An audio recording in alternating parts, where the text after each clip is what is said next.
Welcome to the Visionary Chronicles, a business strategy podcast where we provide insight to those looking for creative, executable strategies built around the latest disruptive ideas, innovative cultures, product creators, and marketing solutions. Today on the Visionary Chronicles, we're going to talk a little bit more in depth on innovation. We've talked about it before, product innovation, breakaway products, building a pipeline of innovation. And today I'd like to talk about relentless innovation. You know, these non-one-hit wonders. You see many companies where they have one product and then fail to capitalize on that product or breakaway innovation across the pipeline of products that they have or are building for the future. Growth of their company, being able to put products along the supply and demand chain, and really understanding what happens on the front end. And in order for you to sustain this pipeline of innovation, you really have to be relentless in everything that you do. And so today we're going to talk about that relentless innovation. You know, what it is it? You know, how do we implement it? And how do we recognize it? Many times people look at this subliminally, and why you see so many companies that have this relentless innovation strategy in place. And it's kind of inherent through the visionary of the company. We talk about this through the Visionary Chronicles all the time, and we want to make sure you understand that more often than not, these strategies that are put in place, all of these all-encompassing innovation platforms are driven by the visionary of the company, and he or she is the one that drives that long term. So when you look at this strategy around relentless innovation, you know, how do companies like Apple and Nike continue to dominate their category and never look at the competition for the most part? And what I mean by that is that if all you're doing is looking in the rear view mirror as to what other competitors are doing, you're not able to see through the front window as to what the future looks like.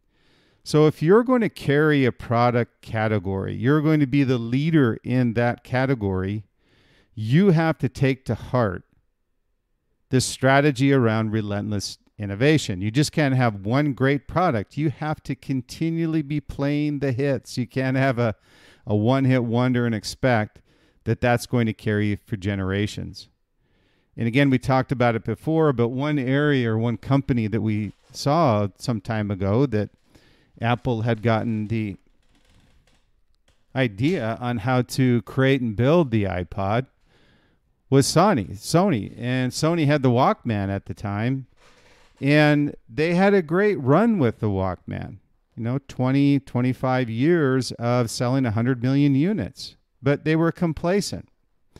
And this was, in fact, a breakaway product and was something that established them ahead of other competitors, many times generations. But they rested on their one-hit wonder and really didn't evolve the product over time. So what happened was Apple came in with the iPod with a lot of the design integration coming from and adapted from the Walkman, but they just made it much better. So when you're looking at this strategy of relentless innovation, what is the definition of this? And what it comes down to is a consistent and continual strategy to build, create, and release a consistent pipeline of commercially viable breakaway ideas, and as a result, dominate all phases of the supply and demand curve. And kind of breaking that down, what I looked at when I was putting together this definition of what relentless innovation looks like, we needed to make sure that they understood that it's commercially viable. When we look at an idea, a lot of things up on the drawing board, concepts that never come to reality, we have to make sure that we're balancing commercial viability with these breakaway ideas. But at the same time, you want to have a free-flowing ideation process that allows the creators within your brand to come up with potentially great breakaway ideas. If you don't have that on the front end, you're not going to have anything on the back end other than imitation products that are safe, not risky, and won't allow you to command a leadership position, and as a result, compress your price points and margins at the same time.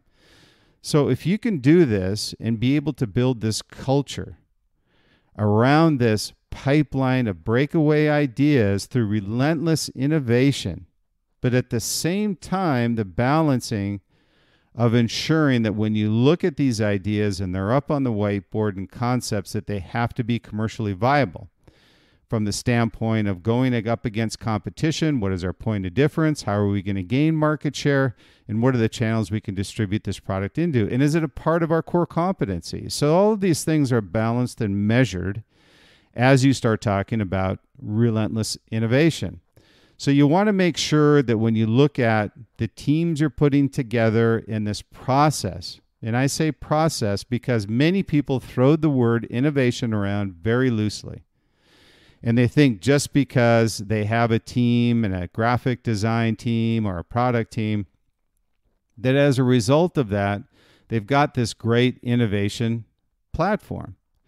Well, it really takes a strategy around building a team, number one, that has the freedom and the creative expertise and the creative mindset to be able to come up with these great breakaway ideas, and it's the freedom to fail. So when you look at this, many companies just don't want the risk. We talk about it all the time. Without risk, there's no reward. And if you have a culture where they don't embrace failure, they don't embrace risk, then you don't have a failure of relentless innovation, because you can't successfully commercialize a great breakaway idea without breaking a few things along the way. So it doesn't make any sense if you're trying to dominate your category, dominate the phases of your supply and demand chain, and be able to build products, both breakaway and drawdowns, through that supply and demand chain without having this platform of relentless innovation. So I've actually put together a few points here for you as you look at, do you, number one, have a platform of relentless innovation? And if so, what is that? So I've given you the definition, what I see as the definition of what is relentless innovation. Now we say, how do we build this platform? So the first thing I looked at was build a closed loop ideation and commercialization process. And what I mean by that is that once an idea is vetted, have a method to your madness. Have a process that takes this idea, runs it through a vetting process, which is the marketability of the product, the commercial viability of the product, the ability to produce the product within a price point that makes sense for the market you're trying to sell it into. So just because you have a great idea doesn't mean that idea is commercially viable. Now, I will tell you that when I was at Oakley, we had many breakaway ideas that were technology driven. They weren't necessarily going to be our best sellers in the marketplace. It just established us as a leader in the category from a technology perspective. And the sooner we got that into the marketplace, the sooner we showed our consumers, our community, our retailers, the further we moved along the leadership ladder. And everybody who was following us took our lead. Very similar to Apple and at the time way back in the day with Microsoft, is that, hey, imitation only takes you so far. You need a leader in order for you to imitate. So we're talking about being the leader, not the imitator, and you're going to have people who will follow you because of your successes. And I would take that as a compliment. And because if you have the proper relentless innovation platform in place, you don't care if somebody follows you because you're the leader. So they're always going to be looking for what is your next product, what is your next technology, what is your next service. So don't get offended by that and don't worry about it. Just move on with your closed loop ideation and commercialization process, but have a process is my first point. The cutting room floor leads to frustration. And I mentioned before, One of the most frustrated designers you'll ever see are those inside of concept shops with automotive companies like GM or Ford. When they first put this product up on the whiteboard, it's beautiful in design. They're probably the most talented designers that I've seen. But what happens is that gets diluted and watered down to a product that commercially is viable for the market they're selling to. So you have to have a connecting point between who you're trying to sell to and making sure that it's commercially viable for your community. So the second point I'll say is, once you've built that commercialization process, ideation loop, this closed loop I call it, and process and vetting process, is give this team the freedom to fail. Failure is not final. And many people say, well, we give a lot of latitude to our designers to do what they want in order to be able to build great products. Well, they really don't. Because when they look at it and they say, well, what is the commercial viability of this product? It may be a new channel opportunity. It may be an extension of what you're currently doing. And it may take you outside of your comfort zone, but you have to be a leader in order for you to either establish market share or to gain market share from one of your competitors. So the freedom to fail and failure is not final. So provide an environment to allow these creators to breathe, the freedom to fail, and the ability to realize success, which ties us back to the first point. If you don't have a closed loop ideation and commercialization process that vets out these ideas, you'll never have anything that'll succeed. So as a result, they get very thin skin and they don't give them the freedom to fail. They got the freedom to succeed, but you can't succeed without some failures. So the second thing is freedom to fail. And the third point is an input mechanism, an adaptable output. And what I mean by this is some type of input mechanism which gives an ideation process of adaptable technologies. And when we look at adaptable technologies, they're a cornerstone to the creative genius of products in the marketplace we see today. And I use Sony to iPod as an example. And this can also be alternative products adapted to your idea. And a great example of this was that when Nike was coming up with the free concept, the flywire concept, it was a brilliant idea. They actually wanted to take the weight out of the shoes, enhance construction, and allow it to be more comfortable as a result. Well, that's a huge undertaking. So there was nothing available on the marketplace for the design and creative team to use. So what they did is they actually took a product that was invented by, of all places, NASA. Now, who goes to NASA, a footwear company? But it's an adaptable technology to the product you're trying to create. So they had two things they were pulling together here. One was they needed something, in this case Vectron, 5 times stronger than steel, a flywire technology, integrated in with a design that allowed for comfort and strength. That's a huge undertaking. So on the comfort level, so they had the strength with firewire, with Vectron.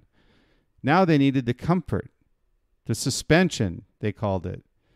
So when you look at the ideation and the adaptable technology or product, they actually looked at suspension bridges, how suspension bridges flow with the wind, but they're extremely strong in their structural integrity.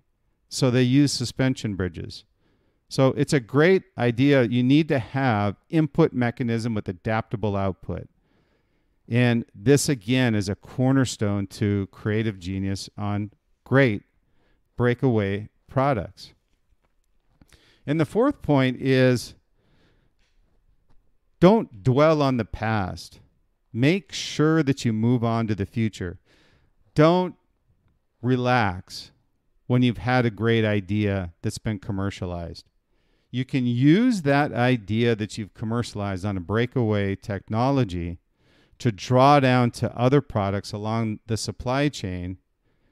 That's the strategy for relentless innovation that allows you the ability to put a product on the back end of the supply chain at a lower price point because it's a previous generation. So don't dwell on the past, move on to the future. The past is the rear view mirror while the window is the future. So make sure you're always looking ahead. Move on and move forward, I call it. You want to make sure that you have a technology that's commercially viable. And once you have that commercially viable product and technology and you've commercialized it, move on to the next generation. Unless you move on to the next generation, you're stuck in the past and your competitors will pass you by and you'll lose your leadership position. And number 5 is build off of breakaways and migrate these technologies to other products across additional price tiers. And a great example of this is the iPhone or footwear that Nike or Adidas or apparel. What you see are what they call line extensions or drawdown technologies that are adapted for other price points so they don't have to apologize for being a premium brand, but yet they can adapt their product to satisfy another customer tier or price point. So it's a brilliant strategy once you have this pipeline in place that you can do and build off of these breakaways and migrate those along the price point and supply and demand chain. So make sure that once you build that you have this migration of what's been built in the past and then building for the future so you can continue this relentless innovation that is just pounding on your competitors. So move from the past to the future, build off those breakaways, migrate your price tiers to adapt it to other price points and other consumer demographics. Now, number 6 is be relentless, be the leader. And what I mean by that is have this process of these 5 points in place and make sure it becomes a perpetual cycle of innovation. Don't rest on what you've already created. Move on to the next breakaway technology. Until you do that consistently and effectively and timely and communicate it properly to your consumer demographic, you will never be considered a leader in your category. When you create a path for others to follow, there will be competitors that will copy you, but understand that's a previous generation. And if you're doing your job, you shouldn't care if somebody copies your product. They're commodity driven, you're premium driven. Remember, you're selling a lifestyle, not a product. So wrapping this relentless innovation strategy, these breakaway products, technologies allows you to sell yourself a lifestyle of making people's lives better, giving them more time, and allowing them to be either better athletes, better people, more productive in their everyday life. So that's a huge accomplishment for any brand that has that in place. So don't have or worry about your competitors.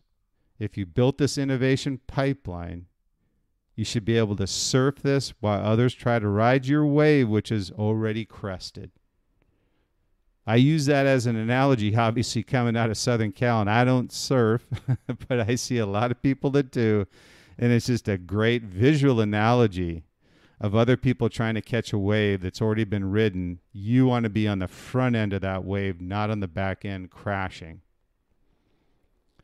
So make sure that whatever you do, you're relentless. Have a process in place. And I'll recap here. Again, what is relentless innovation? It's a consistent strategy to build, create, and release a pipeline of commercially viable breakaway ideas and dominate all phases of the supply and demand curve. And how is that done? First point, build a closed loop ideation and commercialization process. 2, freedom to fail. Failure is not final. 3, have an input mechanism and an adaptable output for breakaway products. Number 4, don't dwell on the past, move to the future. Number 5, build off your breakaway technologies, service, and migrate those along the supply and demand chain. Number 6, be relentless and be a leader. Be a leader and you'll have a first mover advantage in your product category or service.